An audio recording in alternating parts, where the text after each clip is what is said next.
அஸ்ஸலாமு அலைக்கும். அஸ்ஸலாமு அலைக்கும்.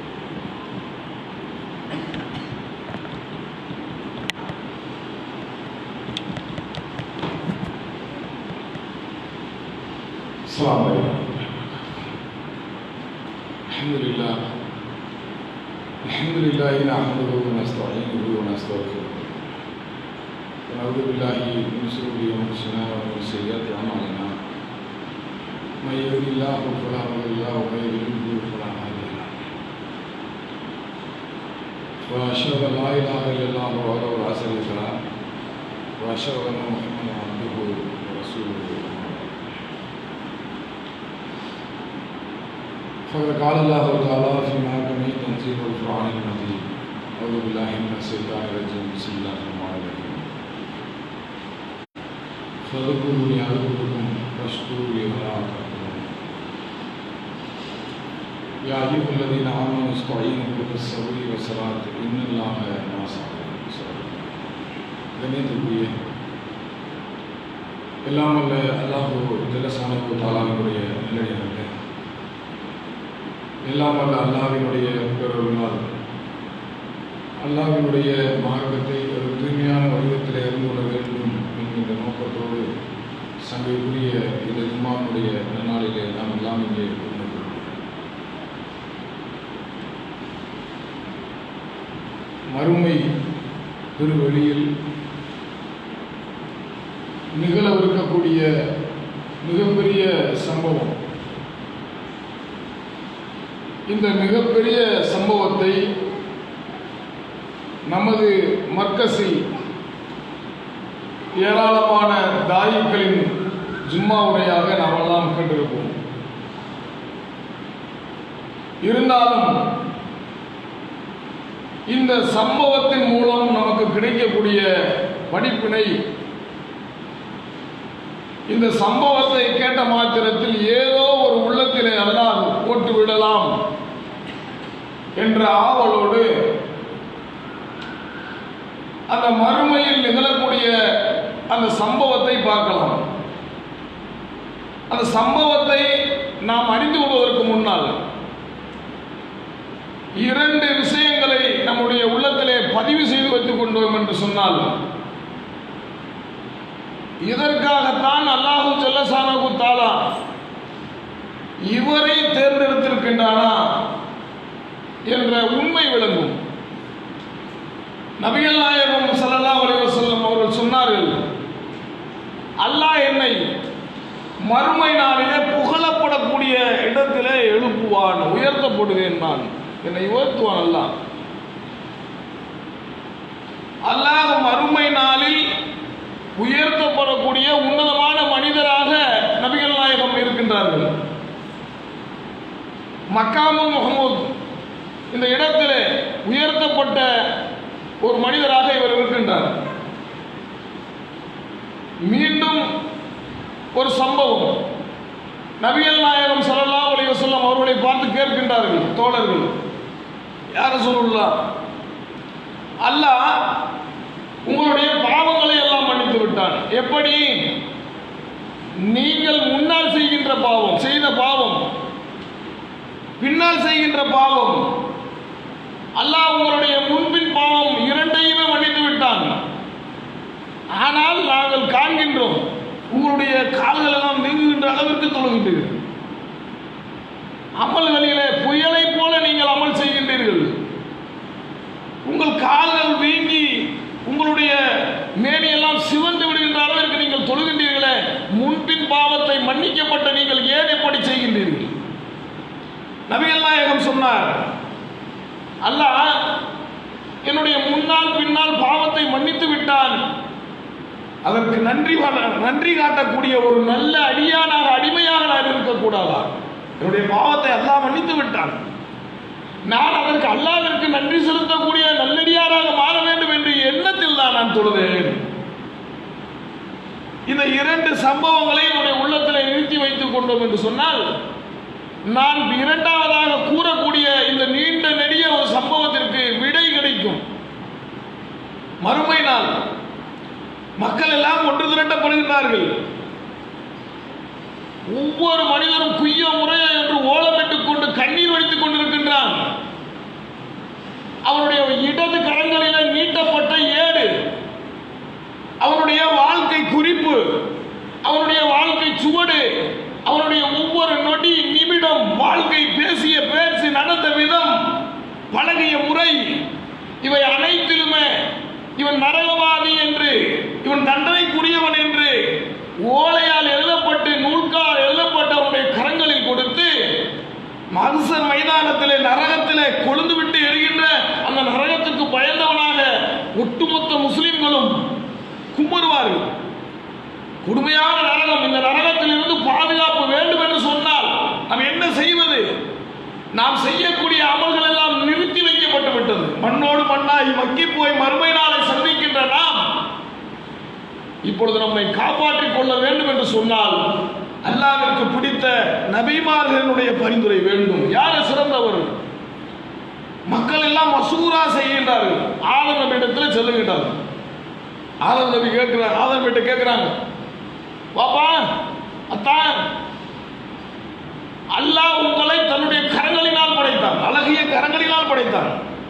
அல்லாஹ் படைத்த முதல் மனிதர் நீங்கள், அல்லாஹ் படைத்த முதல் தூதர் நீங்கள். இந்த சிறப்பை வைத்த அல்லாஹ்விடத்தில் எங்களுக்காக நீங்கள் பரிந்துரை செய்ய முடியுமா? பரிந்துரை செய்யுங்கள் கேட்கின்றார்கள். ஆதம் நபி சொல்லுகின்றார், மக்களே, பிள்ளைகளே, சமுதாயமே, எனக்கே யார் பரிந்துரை செய்வார் என்ற நிலையிலே நான் இருக்கின்றேன். ஏனென்று சொன்னால் என்னுடைய இறைவனை இதற்கு முன்னால் அந்த கோபத்திலே நான் பார்த்ததில்லை. இதற்கு பின்னாலும் அப்படி ஒரு கோபத்தை என்னுடைய இறைவன் இருக்க போவதில்லை. எனக்கு அச்சமாக இருக்கின்றது. நான் பரிந்துரை செய்யக்கூடிய நிலையிலே இல்லை. மரத்தின் பக்கம் நெருங்காதே. அல்லாஹ்வினுடைய கட்டளை, அல்லாஹ்வினுடைய கட்டளை என்னிடத்திலே வந்தது. நெருங்கினேன். இப்பொழுது மகசர் மைதானத்தில் தீர்ப்பு நாள், வெளிப்படையான தீர்ப்பு நாள், மறைவில்லாத தீர்ப்பு நாள், நபியும் மனிதர்களும் ஒன்றாக விசாரிக்கப்படக்கூடிய நாள். இந்த நாளிலே நான் என்ன பதில் சொல்வது? ஆகவே நான் அதற்கு தகுதியானவன் அல்ல. உலக மகா தூதர்களிலே முதலாவது தூதரான நூஹ் நபியிடத்தில் நீங்கள் செல்லுங்கள். அவர்தான் உலக தூதர்களில் முதலாமானவர். இந்த சமுதாயம் ஓடும். நூஹ் நபியிட்ட செல்லுவாங்க, நூஹ் நபியிட்ட கேட்பாங்க, சகோதரரே, நீங்கள் என்னை எப்படியா நினைத்துக் கொண்டிருக்கின்றீர்கள்? மக்களே, நீங்கள் என்னை எப்படியா நினைத்துக் கொண்டிருக்கின்றீர்கள்?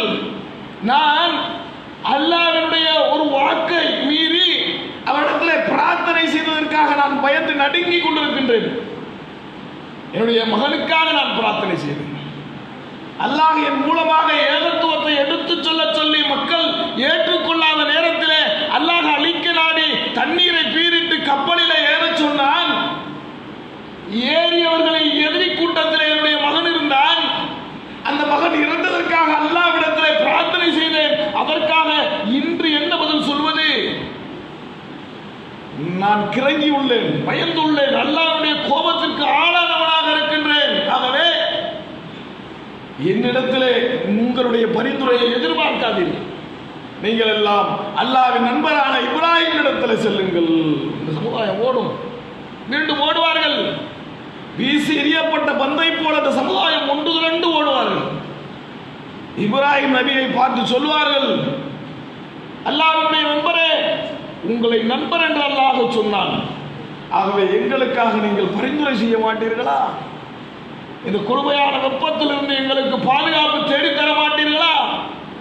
இப்ராஹிம் சொல்லுவார், மக்களே, நானும் இறைவனை நினைத்து அஞ்சி நடுங்கிக் கொண்டிருக்கின்றேன். என்னுடைய இறைவனை இதற்கு முன்னால் அப்பேற்பட்ட கோபத்திலே கண்டதில்லை. தீர்ப்பு நாளினுடைய கோபம்.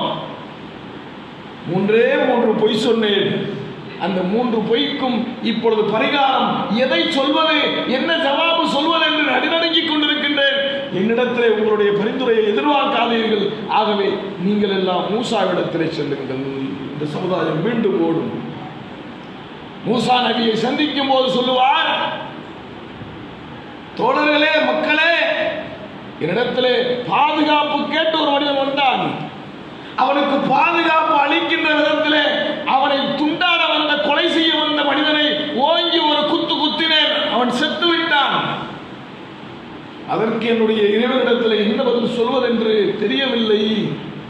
ஆகவே நீங்கள் எல்லாம் ஈசா நபியிடத்திலே செல்லுங்கள். ஈசா நபியிட்ட மீண்டும் இந்த சமுதாயம் ஓடும். அல்லாஹ் திருக்குர்ஆன்ல சொன்னா, மறுமை நாளிலே கேள்வி கேட்கப்படுவார். யார்? ஈசாவை கேள்வி கேட்போம். மரியமின் மகன் ஈசாவிடத்தில் நாம் கேள்விகள் கேட்போம். ஈசாவே, இதோ இங்கே குழுமி இருக்கின்ற உன்னுடைய சமுதாயம், எந்த சமுதாயத்திற்கு உன்னை தூதராக அனுப்பினோமோ அந்த சமுதாயம் உன்னை கடவுளாக வணங்கினார்களே, அவர்களை நீதான் கடவுள் என்று, உன்னைத்தான் வணங்க வேண்டும் என்று சொன்னீரா என்று நாம் கேட்போம். அல்லாஹ் சொன்னான். அந்த சிந்தனையை வச்சு ஈசா நபி சொல்றாரு, நான் பரிந்துரைக்கின்ற நிலையிலே இல்லை. எங்கள் எல்லாம் அல்லாஹ்வால் அனுப்பப்பட்ட இறுதி தூதரான நபிகள் நாயகம் ஸல்லல்லாஹு அலைஹி வஸல்லம் அவரிடத்திலே, முகம்மது இடத்திலே செல்லுங்கள். சமுதாயம் மீண்டும் ஓடும். நபிகள் நாயகம் ஸல்லல்லாஹு அலைஹி வஸல்லம் அவர்களை பார்த்து பரிந்துரை வேண்டும் என்று இந்த சமுதாயம் சொல்லும்.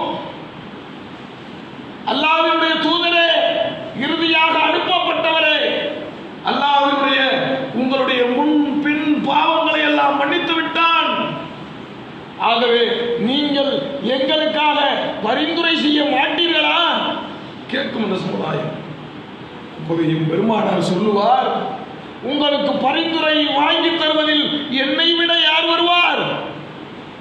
ஆதம் நபி முடியாதுன்றார், நூஹ் நபி முடியாதுன்றாரு, இப்ராஹிம் நபி முடியாதுன்றாரு, மூசா நபி முடியாது, ஈசா நபி முடியாது. நபிகள் நாயகம் ஓடி வருகின்றார்கள். என் சமுதாயமே, உங்களுக்கு கரம் நீட்டுவது என்னை தவிர உங்களுக்கு பரிந்துரை செய்ய போவது யார்? பாருங்கள், ஏன் சிந்திக்க வேண்டும். இந்த இடத்துல ஆதமிடத்தில் அல்லாஹ் சொன்னான், கட்டளையை சொன்னான், கட்டளையிட்டான். எப்பேற்பட்ட கட்டளை? மரத்தின் பக்கம் நெருங்காதே. என் பெருமானாரிடத்தில் அல்லாஹ் சொன்னான், கட்டளையிடவில்லை, வாய்ப்பை கொடுத்தான். நபியே, இந்த தட்டிலே இருக்கின்ற மதுவும் பாலும் இரண்டிலும் எதை வேண்டும் என்றாலும் ஏற்றுக்கொள். எடுத்துக்க. ஆதம் நபிக்கு கட்டளைங்க. இந்த சமுதாயத்துக்கு வாய்ப்பு, இந்த சமுதாயத்துக்கு தாங்க வாய்ப்பு நிறைய இருக்கு. இதோ ஹலால், இதோ ஹராம். நபியே, பால் ஒருபுறமும் மது ஒருபுறமும் இருக்கின்றது, எதை தேர்வு செய்கின்றீர்கள்? என் பெருமானார் சொன்னார், என் சமுதாயத்திற்கு உகந்த பாலை தேர்வு செய்து கொள்கிறேன். வெற்றி பெற்று விட்டார். நூஹ் நபி இடத்திலே அல்லாஹ் சொன்னான், இறந்துவிட்ட உன்னுடைய மகனுக்காக பிரார்த்திக்காத, அவன் உன்னுடைய மகன் அல்ல. பெருமானாரிடத்திலே ஏகத்துவம் வளர்வதற்கு மிகவும் உறுதியாக நின்றவர். சத்தியத்தை ஏற்றுக்கொள்ளவில்லை, அசத்தியத்திலேயே மூழ்கி போனவர் அபூ தாலிப். இந்த அபூ தாலிப் இருக்கின்றவரை ஏகத்துவம் மக்கமா நகரத்திலே நிலைத்து நின்றது. எம் பெருமானாரினுடைய மேனியிலே ஒரு விரல் கூட படவில்லை. எம் பெருமானாரை ஏசுவதற்கு எவரும் முன்வரவில்லை. அபூ தாலிபினுடைய மரணத்திற்கு பின்னால் பெருமானார் ஹிஜ்ரத் செய்கின்றார்கள். அந்த அளவிற்கு பாதுகாப்பாக இருந்தவர். நபிகளாரை அவர் இவர் என்று மரியாதையாக பேசுகின்றவர் அபூ தாலிப். இந்த அபூ தாலிப் மரணப்படுக்கையில் இருக்கின்றார். நபிகள் நாயகம் வருகின்றார். என்னுடைய பெரிய தந்தையே, நீங்கள் கலிமா சொல்லிவிட்டு இறந்து விட்டீர்கள் என்று சொன்னால் உங்களுக்காக அல்லாஹ்விடத்திலே நான் பிரார்த்தனை செய்கின்றேன். எவ்வளவு பெரிய தியாகம் பண்ணியிருக்கிறார். நீங்க எனக்கு செஞ்ச தியாகம் கொஞ்சமா நெஞ்சமா? நீங்க கலிமா மட்டும் சொல்லியிருக்கவாப்பா. நீங்கள் கலிமா சொல்லிவிட்டீர்கள் என்று சொன்னால் அல்லாஹ்விடத்திலே மன்றாடி பிரார்த்திப்பேன் உங்களுக்காக. அபூ ஜஹல் சொன்னான், அபூ தாலிபே, நம்முடைய குலம் கோத்திரத்தினுடைய கடவுள் வழியிலே நீ இறந்து போவதை தவிர நாங்கள் விரும்பவில்லை. அவர் சொன்னார், என்னுடைய குலத்தின் வழியிலேயே நான் இறந்து விடுகின்றேன், உன்னுடைய கொள்கையின் வழியில் நான் இறக்க விரும்பவில்லை சொல்லிவிட்டார். எவ்வளவு ஒரு திருப்பு முனை ஏற்படுத்திய ஒரு மிகப்பெரிய மனிதர் அவர். அவர் இறந்த உடனேயே வருத்தத்தோடு வந்தார். அவருக்காக பிரார்த்தனையே செய்யவில்லை. நூஹு நபியினுடைய மகனை விட மிக மிக மிகப்பெரிய உதவி செய்த ஒருவர். அந்த பரீட்சையிலும் வெற்றி பெறுகின்றார். இப்ராஹிம் நபியிடத்திலே 3 பொய்யை சொன்னார்கள் இப்ராஹிம் மார்க்கத்திற்காக. ஆனால் நபிகள் நாயகத்திற்கு ஏகத்துவ செய்தி வருகின்றது. ஜிப்ரீல் வந்து சொல்லுகின்றார் ஏகத்துவ செய்தி. மக்களை எல்லாம் ஒன்று திரட்டுகின்றார்கள். மக்களை எல்லாம் ஒன்று குழுமி அபுலகபும் அபு தாலிபும் மற்ற மக்கள் எல்லாம் ஒன்று குழுமி இருக்கின்ற போது மக்களிடத்தில் கேட்கின்றார்கள். எப்படி கேட்கின்றார்கள்? மக்களை எல்லாம் ஒரு மலைக்கின் கீழே குழுமி அவர்களுக்கு விருந்தளித்து விட்டு மக்களை பார்த்து சொல்லுகின்றார்கள், மக்களே, இதோ இந்த மலைக்கு பின்னால் ஒரு கூட்டம் உங்களை தாக்குவதற்காக வருகின்றது என்று நான் சொன்னால் நீங்கள் நம்புவீர்களா? உங்களை எதிரி படையினர் கொலை செய்வதற்காக படையெடுத்து வருகின்றார்கள் என்று சொன்னால் நீங்கள் நம்புவீர்களா? கேட்கின்றார். மக்கள் எல்லாம் சொல்லுகின்றார்கள், ஏன் அப்படி கேட்கின்றீர்கள்? உங்களுடைய வாயில் இருந்து ஒரு நாளும் ஒரு பொழுதும் ஒரு நொடியும் ஒரு பொய் கூட நீங்கள் சொன்னதில்லை. கொடுக்கிறது சர்டிபிகேட் யார் சொல்றா? காஃபிர்கள் சொல்கின்றார்கள். ஒரே ஒரு இறைவனை மறுப்பவர்கள் சொல்கின்றார்கள். தன்னுடைய வாழ்க்கையிலே ஆயிஷா ரலியல்லாஹு அன்ஹா அறிவிக்கின்றார், நபிகள் நாயகம் ஸல்லல்லாஹு அலைஹி வஸல்லம் அவர்கள் இறக்கின்ற வரை ஒரு நாளும் ஒரு பொழுதும் ஒரு பொய்யை கூட கூறியதில்லை. தன்னுடைய ஏகத்துவத்துக்காக, தூதுத்துவத்துக்காக, கொள்கைக்காக, சத்தியத்திற்காக, தன்னுடைய மேனிக்காக ஆசைப்பட்டவர்களாக, செல்வத்தின் மேல் அமோகம் கொண்டவர்களாக ஒரு பொய் ஒரு நொடியும் கூட சொன்னதில்லை. அல்லாஹ் இந்த டெஸ்ட் மொத்தமா வைக்கிறான். அனைத்து நபிமார்களுக்கும் வச்ச டெஸ்ட் நபிகள் நாயகத்துக்கு வைக்கிறான். இதிலும் வெற்றி. மூசா நபி குத்து விடுகின்றார், எதிரி செத்து விடுகின்றான். ஆனால் நபிகள் நாயகம் தூதராக ஆவதற்கு முன்னால், ரசூலுல்லாஹ் தூதராக ஆவதற்கு முன்னால், மூசா தூதராக ஆவதற்கு முன்னால் பாதுகாப்பு தேடி வந்து கரம் நீட்டி குத்துகின்றார், எதிரியை செத்து விடுகின்றான். ஆனால் நபிகள் நாயகம் ஸல்லல்லாஹு அலைஹி வஸல்லம் அவர்கள் தூதராக ஆவதற்கு முன்னால் ஒட்டுமொத்த சமுதாயமும் இதோ அங்கே முகமது இருக்கின்றார், அவரிடத்திலே நம்முடைய சண்டைக்கு தீர்வு இருக்கின்றது சொல்லுவார். மக்கமா நகரத்திலே குறைசி குலத்திலே முகமது என்ற ஒரு மனிதன் வாழ்ந்து வருகின்றார், அவரிடத்திலே சத்திய தீர்ப்பு இருக்கின்றது. என்னுடைய நிலத்தை அபகரித்து விட்டான், நியாயமான தீர்ப்பு. என்னுடைய தந்தையை கொலை செய்து விட்டான், நியாயமான தீர்ப்பு. என்னை விரட்டுகின்றான், நியாயமான தீர்ப்பு. ஒட்டுமொத்த நியாயமான தீர்ப்பு. இதிலும் வெற்றி. ஈசா நபி சொன்னார், அல்லாஹ்விடத்தில் நான் இப்படி சொல்லு, அல்லாஹ்விடத்தில் ஈசா நபி இப்படி சொல்லுவார் என்று அல்லாஹ் சொன்னான். நீதான் இவர்களை கடவுள் என்று சொன்னீரா, உன்னைத்தான் வணங்க வேண்டும் என்று சொன்னீரா? ஈசா நபி சொல்லுவார், இறைவா, நான் சொல்லி இருப்பேனா மாட்டேனா என்று உனக்கு தெரியும் அல்லவா? இந்த சமுதாயத்திற்கு நான் சொல்லவில்லை. என் பெருமானார் இதிலும் வெற்றி பெற்றார். சொன்னார், இறுதி பேருரையிலே சொன்னார், ஹஜ்ஜத்துல் விதாவிலே சொன்னார், மக்களே, என்னுடைய மரணத்திற்கு பின்னால், நான் இறந்ததற்கு பின்னால் என்னுடைய சகோதரர் ஈசாவை அந்த சமுதாய மக்கள் எப்படி கடவுளாக வழிபட்டு நரகத்தினுடைய எரிகற்களாக மாறிவிட்டார்களோ அதே போல நீங்கள் என்னுடைய மரணத்திற்கு பின்னால் என்னுடைய சமாதியை வணங்கி நீங்களும் நரகத்தினுடைய எரிகற்களாக மாறிவிடாதீர்கள். வசியத்து செய்கிறேன், என்னுடைய அடக்கத்தலத்தை வணக்கத்தலமாக மாற்றி விடாதீர்கள். மக்களே, அறியாமை கால சமுதாயத்துடைய செயல்பாடுகளை எல்லாம் என்னுடைய கால்களிலே போட்டு மிதிக்கின்றேன். மிதிச்சல் இதில் வெற்றி பெற்றான். அதுதான் நபிகள் நாயகம் சொன்னாங்க, நீங்கள் எல்லாம் என்னிடத்திலே வருவீர்கள், நான் தான், எனக்கு அப்புறம் ஒரு நபி இல்லை, நான் என்ன செய்யறதுன்னு தெரியாம முழிக்க போறது இல்லை, என்னுடைய இறைவனை சந்திப்பேன் உங்களுக்காக. அந்த இறைவனிடத்திலே நபிகள் நாயகம் ஸல்லல்லாஹு அலைஹி வஸல்லம் அவர்கள் உன்னதமான முறையிலே உரையாடுவார்கள். அதை இரண்டாவது உரையிலே காணுவோம். அல்ஹம்துலில்லாஹி ரப்பில் ஆலமீன். அஸ்ஸலாமு அலைக்கும்.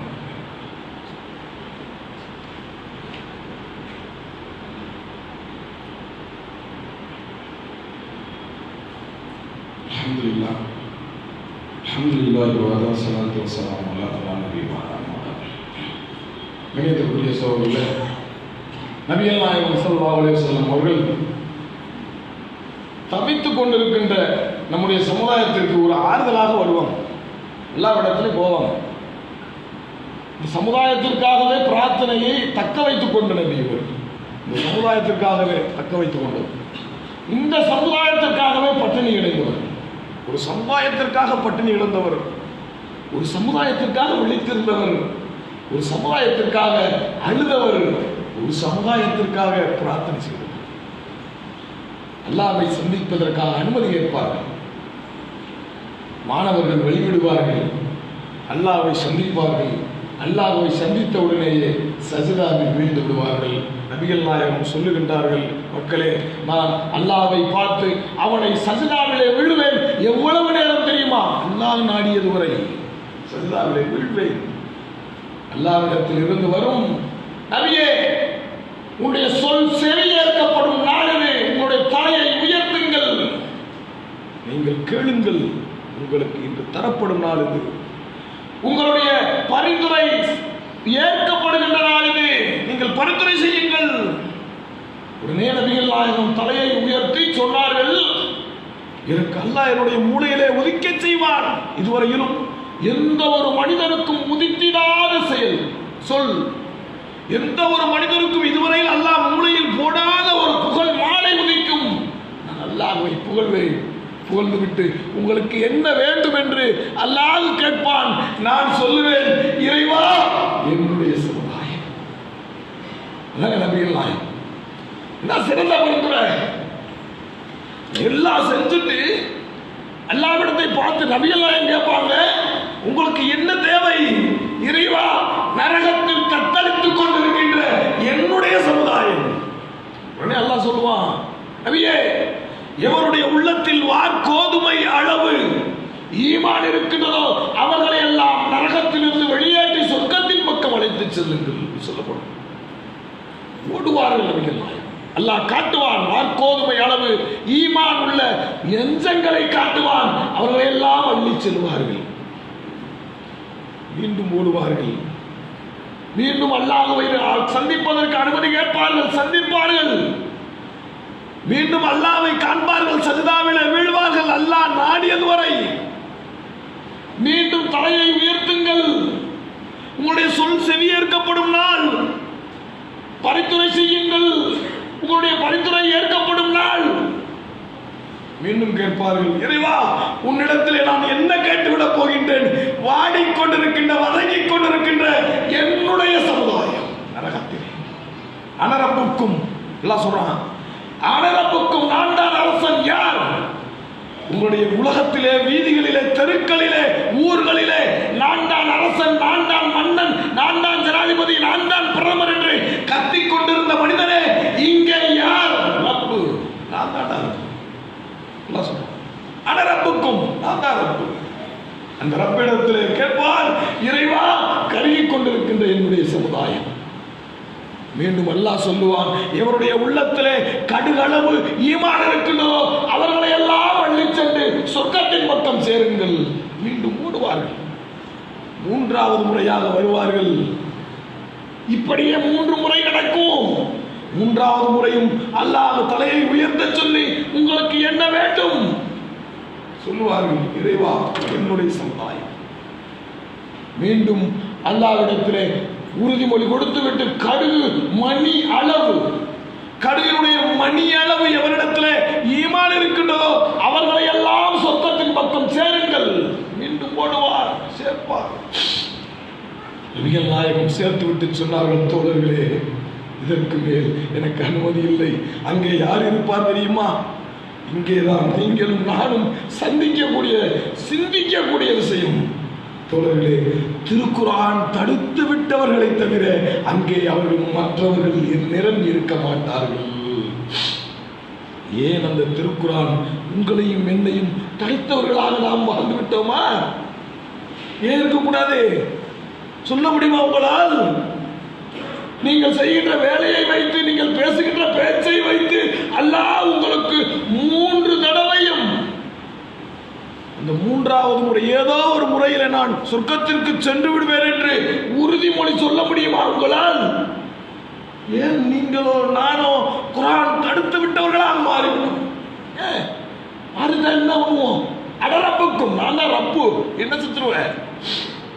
எல்லாம் மன்னிக்கிறவன், நான் தவறு செய்து விட்டேன், நல்லா மன்னித்து விடுவான். அல்லா வேணா இழுத்தவாயனா? நீங்க தவறு செஞ்சுக்கிறீங்க, அல்லாட்ட மன்னிப்பு மன்னிச்சுவானா? அல்லா வாருங்கள் வாருங்கள் நான் மன்னிக்கின்றேன், அல்லா கொலை செய்து விட்டேன் மன்னிச்சுக்க, உடனே இன்னொரு கொலை செஞ்சுறேன், அல்லா மன்னிச்சுவானா? அல்லா சொல்றான், அனர் ரப்புக்கும் நான் தான் ரப்பு, நான் தான் தீர்ப்பு எழுதுவேன், நான் தான் பரிசளிப்பேன். ஏன் நீங்கள் நான் இருக்கக்கூடாது? அதுல சிந்தித்து பாருங்கள், எவ்வளவு அனாச்சாரம். இதுல ஜாதி மதம் மொழி எதுவுமே இல்லைங்க. பேர்த்டே, என்னுடைய மகனுக்கு பேர்த்டே, எந்த சின்னத்தை இந்த சமுதாயம் கையிலே ஏந்தி செல்கின்றது? இவர் யார்? பிறந்த நாள் கொண்டாடுகின்ற நீங்கள் யார்? திருக்குர்ஆன் தடுத்தவர்கள். திருக்குர்ஆன் தடுத்தவங்க தான் நீங்க. எந்த கலாச்சாரம், எந்த சின்னங்க? பர்த்டே கொண்டாடுவது எந்த சின்னம்? யாருடைய கொடி? எதை கையில் ஏந்தி செல்கின்றீர்கள்? நபிகள் நாயகம் விதித்ததை, திருக்குர்ஆன் தடுத்ததை உங்களுடைய கரங்களிலே ஏந்தினீர்கள் என்று சொன்னால் நீங்கள் திருக்குர்ஆன் தடுக்கப்பட்டவர்கள். அட்டிக்கு வாங்கலாம். திருக்குர்ஆன் தடுக்கலையா? மூலிகனை தடுக்கலையா? 2ஆம் அத்தியாயம் 276 அல்லாஹ் சொல்லலையா? அல்லாஹ் வட்டியை அழிக்கின்றான், தர்மங்களை வளர்க்கின்றான், நன்றி கட்ட எந்த பாவியையும் அல்லாஹ் விரும்ப மாட்டான். பாவிதான். நாம் படைச்ச ஊரு, நாம் படைச்ச உலகம், இதுல அல்லாஹ் தர்மத்தை வளர்க்கின்ற போது வட்டிக்கு வாங்கி முன்னேறி விடலாம் என்று முதலீடை செய்கின்ற இவன் யார்? திருக்குர்ஆன் தடுத்தவன். எல்லா இடத்துல போர் செய்கிறான், பிறந்த நாள் கொண்டாடுறான், திருமணம் எவ்வளவு இலக்காரம். ஏகத்துவ திருமணத்தை பார்த்து எத்தனை மனிதர்கள் எள்ளி நகையாடுகின்றார். விட்டுட்டு போயிடுவான். காலையில கல்யாணம் முடிச்சு மாலையில டைவர்ஸ் பண்ணிட்டு போயிடுவான். 10 பவுன் வாங்கி முடிக்கிறவன் தான் சிறந்தவன். சர்டிபிகேட் தருகிற சமுதாயம். நீங்கள் எல்லாம் யார்? வரதட்சணை திருமணத்திற்கு ஒரு தந்தையை வட்டிக்கு வாங்க தூண்டுகின்ற மணமகனே நீ யார்? யாருப்பா நீ? எத்தாயிரமா பாடு. இளைஞர்கள் உங்களுடைய உள்ளத்திலே கை வைத்து பாருங்கள். நீங்கள் பரிந்துரைக்கு உட்பட்டவர்களா? நிச்சயமாக கிடையாது. அல்லாஹ்வினுடைய திருமுகத்தை நாடி தர்மம் செய்கின்ற நீங்கள் உயர்ந்தவர்கள். அல்லாஹ்வினுடைய திருமுகத்தை நாடி திருமணம் புரிகின்ற நீங்கள் உயர்ந்தவர்கள். அல்லாஹ்வுடைய திருமுகத்தை நாடி நட்பு கொள்கின்ற நீங்கள் உயர்ந்தவர்கள்.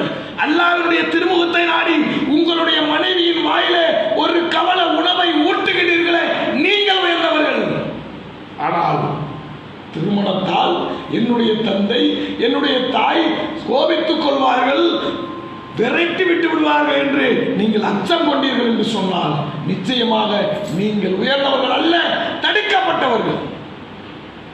அல்லாஹ் கேட்பான். உங்களை நிப்பாட்டி மறுமையில கேட்பான். திருக்குர்ஆன் தடுக்கப்பட்டவன் சும்மா சொல்லல, அல்லாஹ் கேட்பான். உயிரோடு கொன்று புதைக்கப்பட்ட ஒவ்வொரு குழந்தையும் எழுப்பி கேள்விகள் கேட்கப்படும். என்ன காரணத்திற்காக, என்ன பாவத்திற்காக இந்த குழந்தைகள் கொலை செய்யப்பட்டது? என்ன சொல்லுவோம்? சொல்லிடுவோமா? மாப்பாளையத்தில் ஒரு குழந்தைய கொண்டுட்டான் சுப்பிரமணியம் அம்மா, எல்லாம் சும்மா விட்டுவானா? ஏன் பிரச்சாரம் பண்ணல? நான் கூப்பிட்டான் போனேன், பத்திரிக்கை வச்சான் போனேன். நானும் ஒரு மனுஷன், என்னையும் ஒரு மனுஷனா மதிச்சு என்னையே என் கொண்டாட்டிய பத்திரிக்கை கொடுத்து கூப்பிட்டா இந்த கல்யாணத்துக்கு போனேன். எல்லாம் கேட்பான். சிந்திக்கலையா? நீ புறக்கணிக்கலையா? அந்த திருமணத்தை நீ புறக்கணிக்கலையாப்பா? அந்த திருமணத்துக்கு ஏப்பா போன? நீ சென்றதால் சிந்திக்கின்ற நீ சிந்திக்க மறந்ததால் சிந்திக்க தெரியாத ஒட்டுமொத்த சமுதாயமும் சேர்ந்து இந்த குழந்தையை கொன்றது.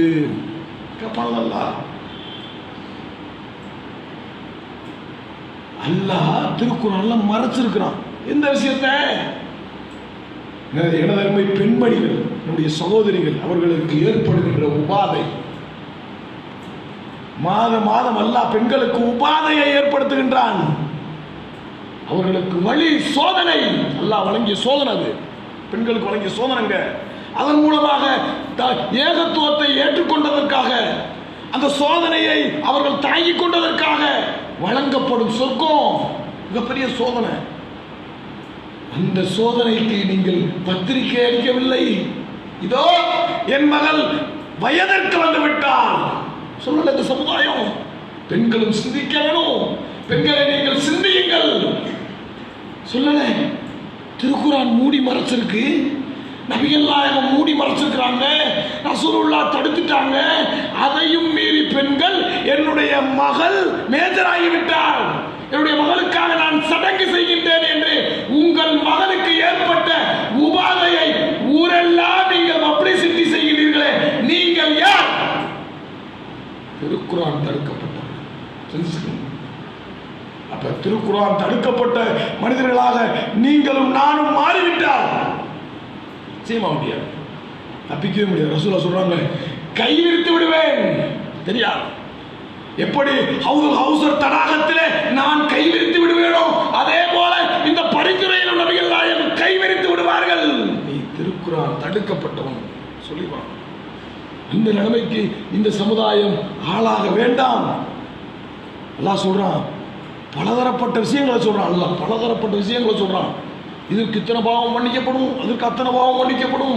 அல்லாஹ் பொருளாதாரத்தை குடிச்சு சொல்ற மாதிரி எதுலையுமே சொல்லலைங்க. ஒரு மனிதன் அறிஞ்சோ அறியாமலோ தெரிஞ்சோ தெரியாமலோ ஒரு நன்மையை தர்மத்தை நாடிவிட்டார். அல்லாஹ் தர்மத்தை நாடிட்டா எல்லாம் ரோசப்படுகின்றான், மிகப்பெரிய ரோசப்படுறான். அந்த ஒரு செஞ்சார் அந்த தர்மம், அந்த மிகப்பெரிய தர்மம், அந்த சந்ததியை பார்த்து அல்லாஹ் சொல்றான், மறுமையில் ஒரு அடியாரை கூப்பிட்டு, என்ன இவ்வளவு பாவம் பண்ணியிருக்கிற, இவ்வளவு பாவம் பண்ணியிருக்கியப்பா, இது என்ன தர்மம்? இறைவா என்னிடத்திலே கேட்டான், கொடுத்தேன். ஏன் கொடுத்த? இறைவா என்னிடத்திலே இருந்ததடா, அல்லாஹ் என்னிடத்திலே பொருளாதாரம் இருந்தது, இவன் வந்து கேட்டான், கொடுத்தேன். அல்லாஹ் சொல்லுவான், கொடுப்பதற்கு நீ யாரடா? நான் படைத்த மனிதன், நான் படைத்த அடிமை, உலகத்திலே வாழுகின்ற நீ வாரி இறைக்கின்ற வள்ளலாக மாறிவிட்டால் உன்னை படைத்து இந்த உலகத்தை படைத்த இறைவனாகிய நான் யார்? வள்ளல். ஓடிவிடு, சொர்க்கத்திற்கு போ. வாரி போப்பா. இந்த சமுதாயம் உலகத்தினுடைய சூழ்ச்சிகளிலே தப்பித்துக் கொண்டிருப்பதற்கு இதுவும் மிகப்பெரிய கடையம். நம்ம செய்யற தர்மம் எப்படாலும் செய்ய முடியும். இந்த சமுதாயம் செய்கின்றதை போல இந்த உலகத்திலே எந்த சமுதாயமும் தர்மம் செய்யவில்லை. தனக்காக சேர்த்து வைக்கிற சமுதாயம், தன் சந்ததிக்காக சேமித்து வைக்காத சமுதாயம், தன் சந்ததியிடம் நன்மை அமல்களை மட்டும் சேமித்து வைக்கின்ற சமுதாயம். அப்பேற்பட்ட சமுதாயமாக நாம் மாறி அல்லாஹ்வை சந்திக்க வேண்டும் என்று சொன்னால் தர்மம் அதிகமாக செய்ய வேண்டும், அமல்கள் அதிகமாக செய்ய வேண்டும். அந்த வரிசையிலே சிம்மக்கல் பகுதியை சார்ந்த சகோதரிக்கு விபத்தாயிருச்சு. உள்ளமெல்லாம் பதறினாலும் நம்மால் முடிந்த அளவுக்கு அவர்களுக்கு உதவி செய்ய வேண்டுமாய் இந்த ஜமாத் கேட்டுக்கு. ஆத்திக்குளத்தில் சார்ந்த சகோதரர் குடல் வாழ்வு மிகப்பெரிய பிரச்சனை, குடல் வாழ்வு ஒன்று வெடித்து விட்டது என்று சொன்னால் அவர் உயிர் வாழ முடியாது. அதற்காகவும் அல்லாஹ்வை வேண்டி உங்களிடத்திலே தர்மம் கேட்டு வந்திருக்கின்றார். அதே போல சத்யா நகர் பகுதி சார்ந்த விபத்து சகோதரருக்கு விபத்தாகிவிட்டது. அந்த சகோதரரும் உங்களுடைய அல்லாஹ் வழங்கிய அந்த உதவிக்காக காத்து கொண்டிருக்கின்றார்கள். திருப்பாலை பகுதியில் தாடை அறுவை சிகிச்சை, அதற்காகவும் உங்களிடத்தில் அல்லாஹ் வழங்கிய உதவியை நாடி வந்திருக்கின்றார்கள். கொடுத்தவர்களாக மறுமை நாளிலே உங்களுடைய அல்லாஹ்வை நீங்கள் காணுகின்ற போது தர்மம் செய்த வள்ளல்களாக ரஹ்மானுடைய அந்த அருள் கொடைகளை, ரஹ்மானை பொருந்தி கொள்ளக்கூடிய அமல்களை செய்த நன்மக்களாக உங்களையும் என்னையும் வளருமான் வாழ வைப்பானாக. அல்ஹம்துலில்லாஹி ரப்பில் ஆலமீன். அஸ்ஸலாமு அலைக்கும்.